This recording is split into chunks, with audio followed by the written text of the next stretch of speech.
তো হ্যালো বন্ধুরা, এখন আমি এই মাঠে কি করছি এই বর্ষার সময়। তো আজকে কিন্তু ভাবলাম যে তোমাদের মাঠটাকে ঘুরে দেখাই, তাই কিন্তু আমি মাঠে চলে এসেছি। তো আজ কিন্তু কলা ক্ষেতের পাশে যাচ্ছিলাম, তো ভাবলাম যে তোমাদের কলা গাছগুলো দেখাই। আর এই গাছের কলার কাঁদিরা কিন্তু খুব বড় বড় হয়েছে। আর এটা কি কলা অবশ্যই কমেন্টে জানিও। আর এই গাছের কাঁদিরা কিন্তু এই ক্ষেতের মধ্যে সব থেকে বড় ছিল। আর এখন কিন্তু মাঠে প্রায় প্রত্যেকেই কলা চাষ করেছে। আর দেখো মাঠের আকাশে মেঘটা কেমন লাগছে দেখতে, আর হেবি সুন্দর লাগছে কিন্তু দেখতে।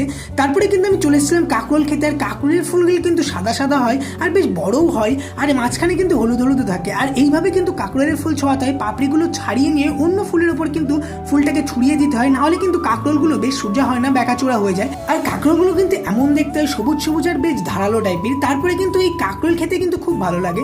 আর এই দেখো ফুল চাষ করেছে আমাদের। আর ফুল গাছ কিন্তু এখন খুব ছোট ছোট আছে। আর বাবা কিন্তু দূরে ওই ড্রেন করছে, কারণ বর্ষার জল জমে গাছ মরে যেতে পারে। আর ড্রেনগুলো কিন্তু খুব ডিপি করতে হয়। আর এখন কিন্তু আমি ওল ক্ষেতের পাশে দাঁড়িয়ে আছি, আর চুলগুলো দেখো কেমন হয়ে গেছে। আর এই ওল কিন্তু এখন তোলার সময়, আর এখন কিন্তু ওল খেতে খুব ভালোই লাগে।